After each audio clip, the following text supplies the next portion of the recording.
देखिए आज हम जो है वास्तविक संख्याएं में अंक गणित की आधारभूत प्रमेय पढ़ेंगे। ठीक है, तो अंक गणित की आधारभूत प्रमेय क्या है उसको लिखिए।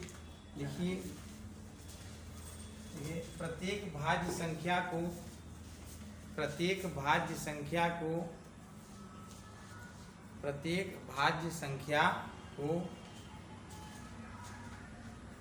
संख्याओं के एक गुणनखंडन के रूप में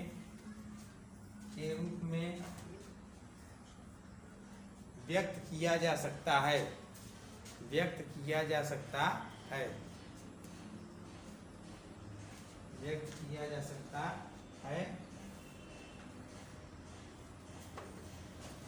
तथा यह गुणनखंडन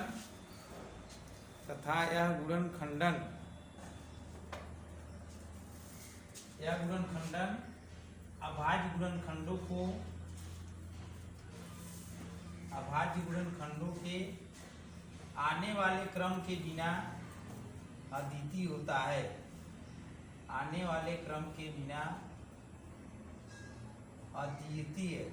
होता है।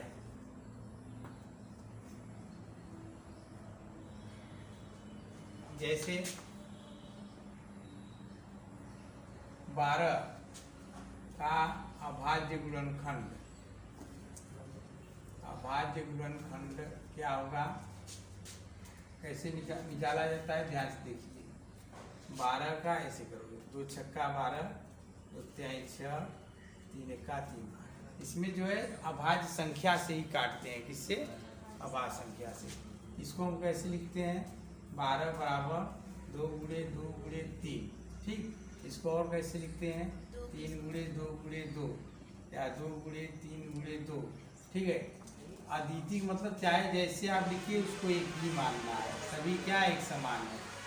समझ में आया? इसको हम और कैसे लिख सकते हैं? 2 घाते 2 गुणे 3, 2 2 बार 2 घाते 2 गुणे 3। इस तरीके से लिख सकते हैं। यही क्या है हमारा अंक गणित की आधारभूत प्रमेय है। ठीक,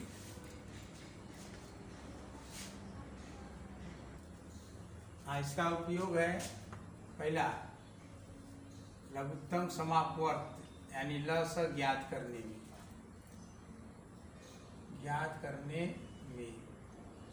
दूसरा मस ज्ञात करने में।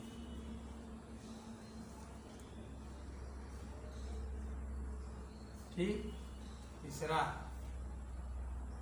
इकाई का अंक ज्ञात करने में।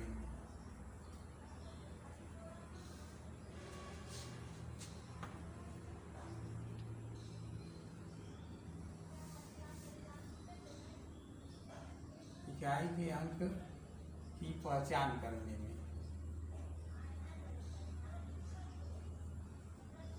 और सारा उपयोग है, इतना आप जानिए।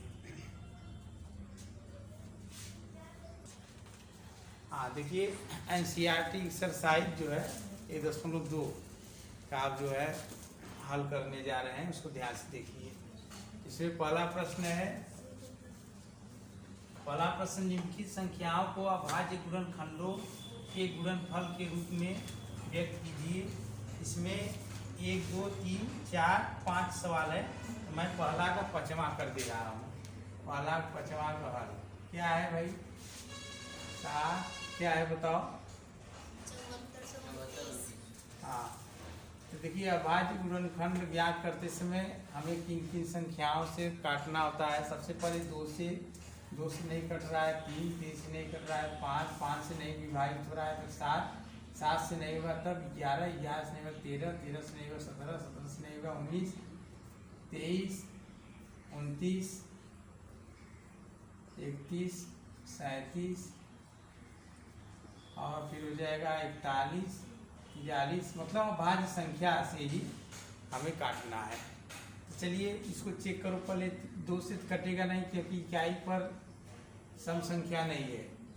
2 9 2 11 4 5 7 22, 30 से भी नहीं कटेगा। ठीक है, और 5 से भी नहीं कटेगा,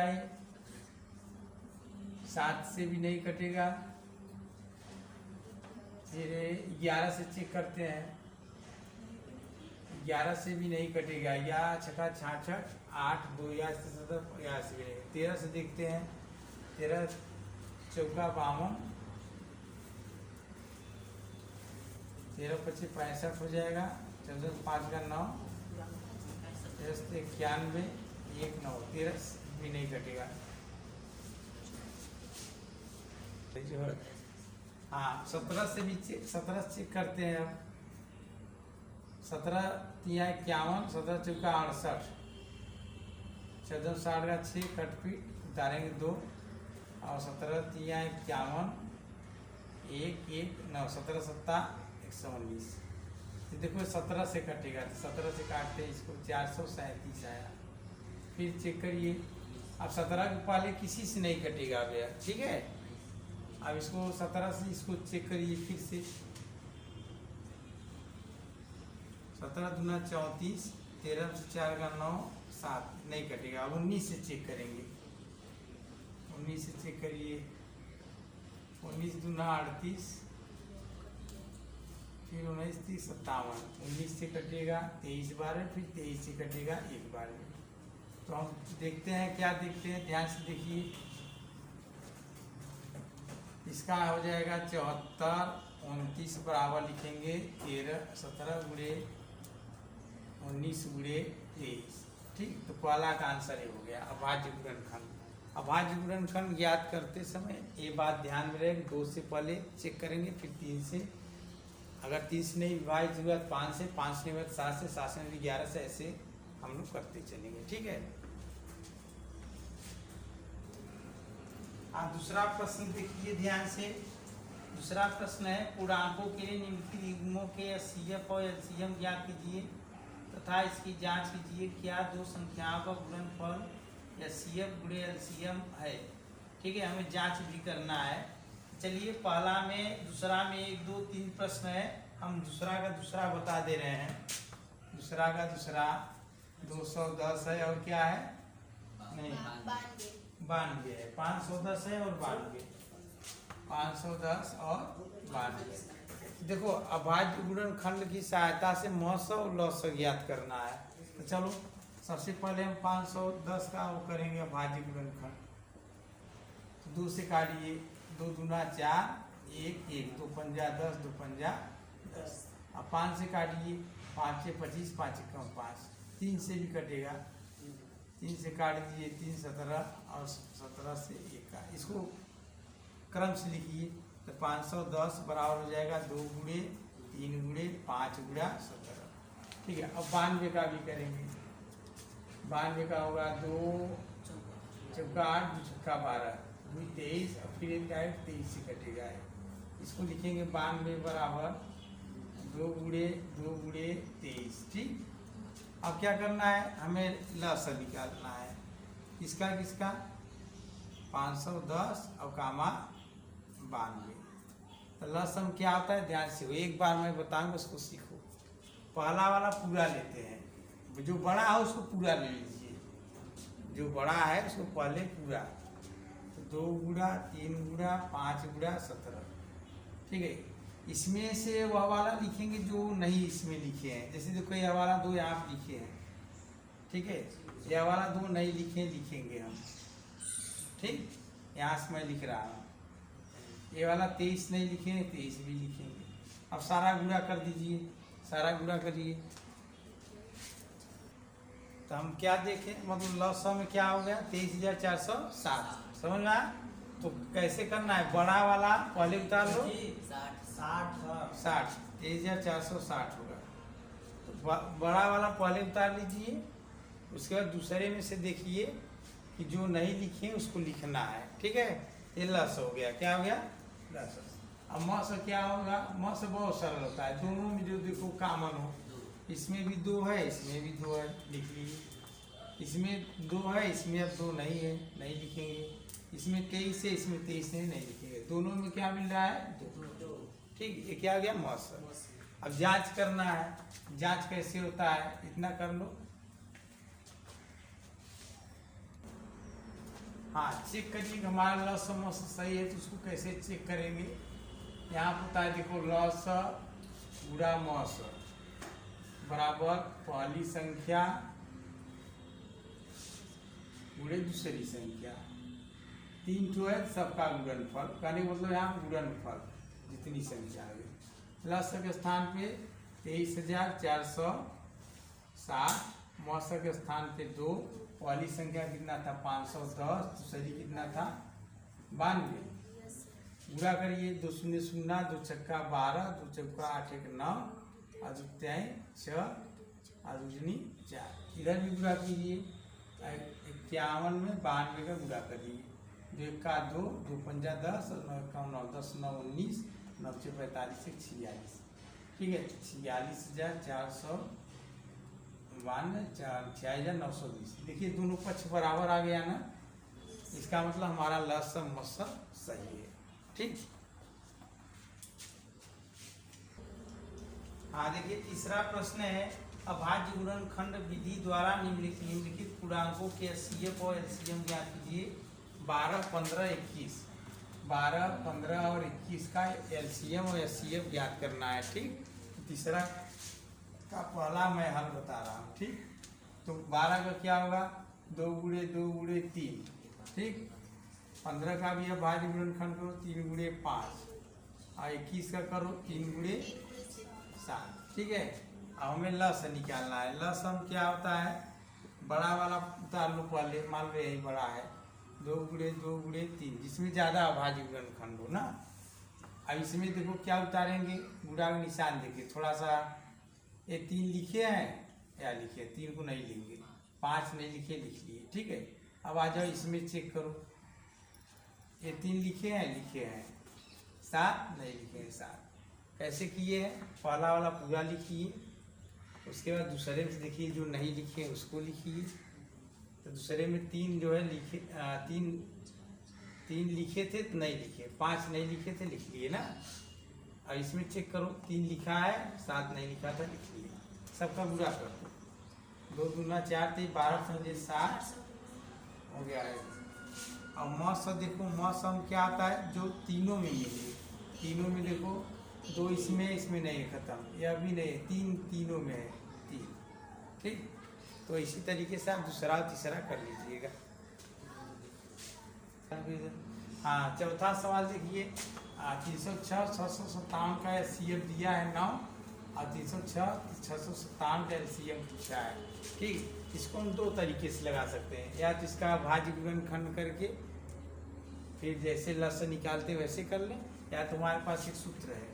सूत्र क्या होता है, ध्यान से देखिए, लस गुणा मस बराबर पहली संख्या गुणे दूसरी संख्या।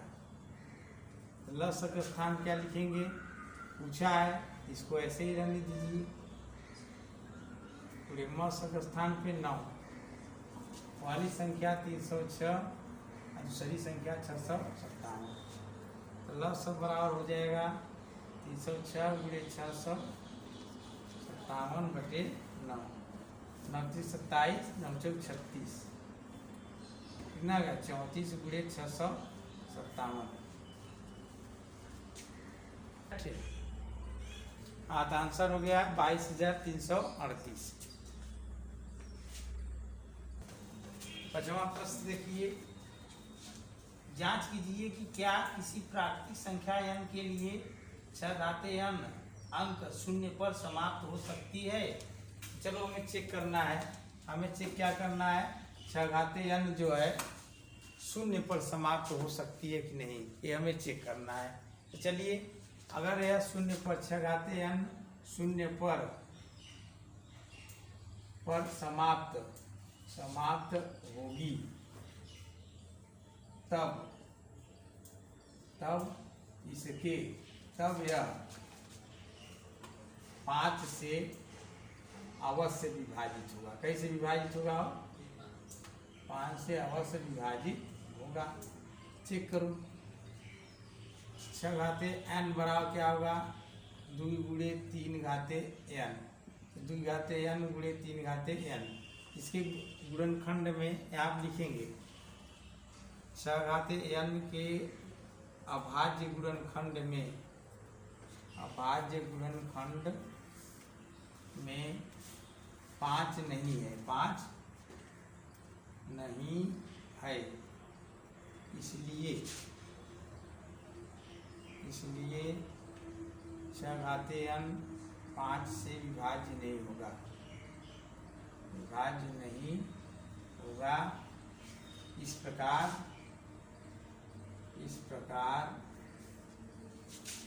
छघाते n 0 पर समाप्त नहीं होगा।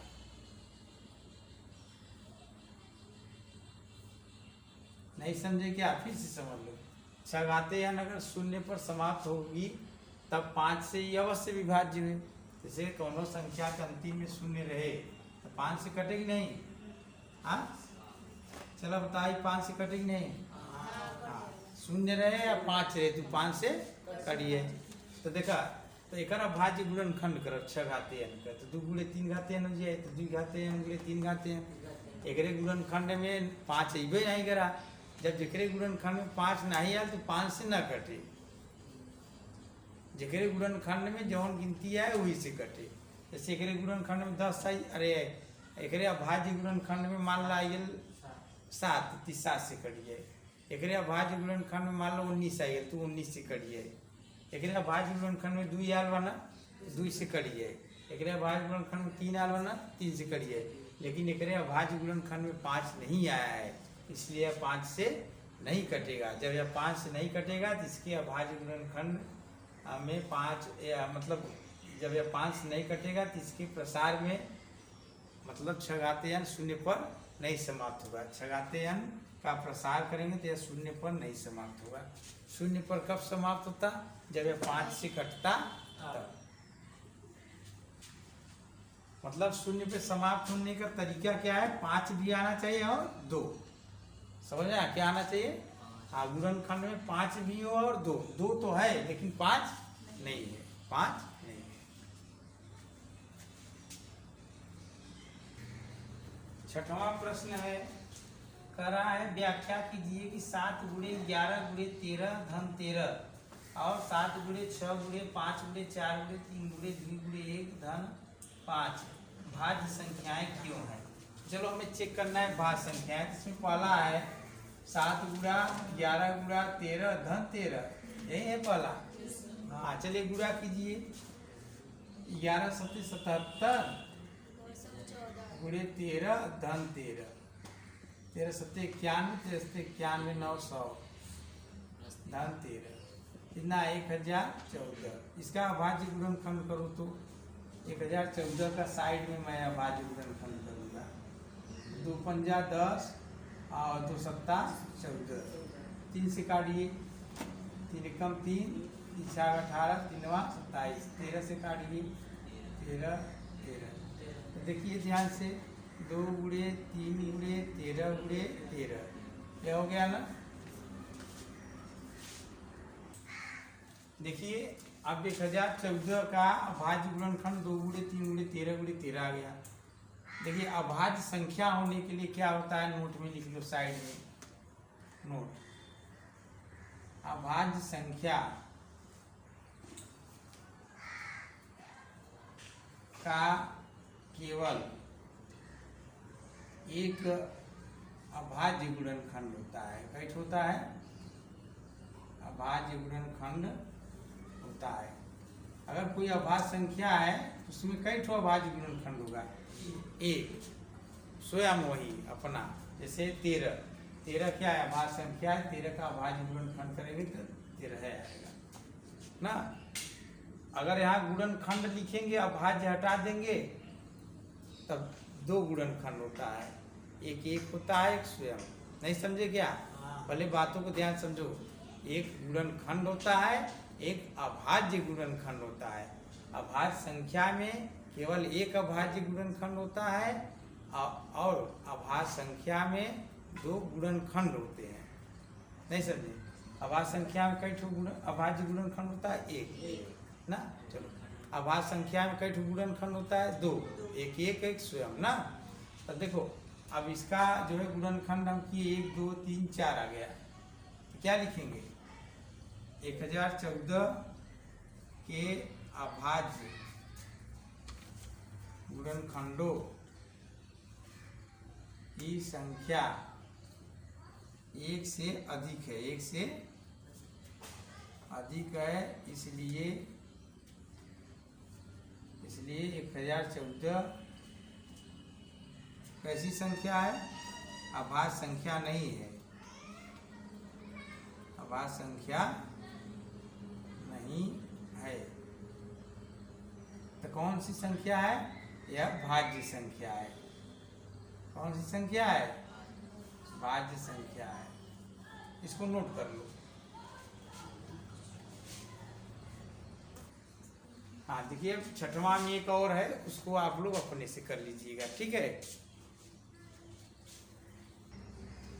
हाँ, सातवां प्रश्न देखिए, किसी खेल के मैदान के चारों ओर एक वृत्ताकार पथ है।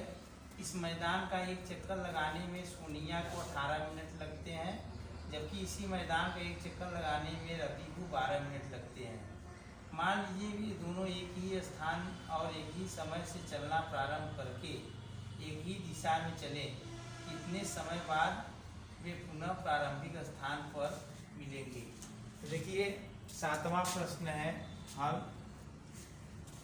एक खेल का मैदान है, सोनिया जो है 18 मिनट लेती है। सोनिया यहाँ से चलना प्रारंभ करती है, एक चक्कर में कितना मिनट लेती है? 18। सोनिया का है 18 मिनट,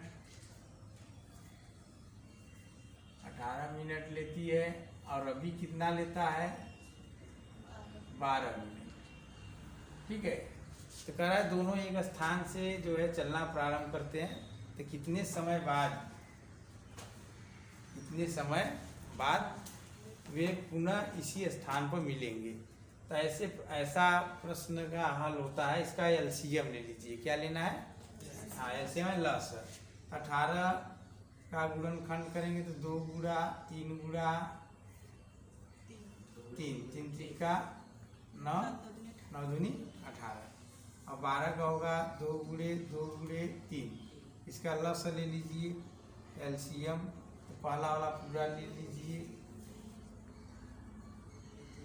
और दूसरा में इसको छोड़ दें, ये वाला बचा है, इसको ले लीजिए, ये वाला है यहाँ पर। तो 36 तो 36 मिनट बाद पुनः वे जहाँ से चले थे वहीं पर फिर मिलेंगे, ठीक है।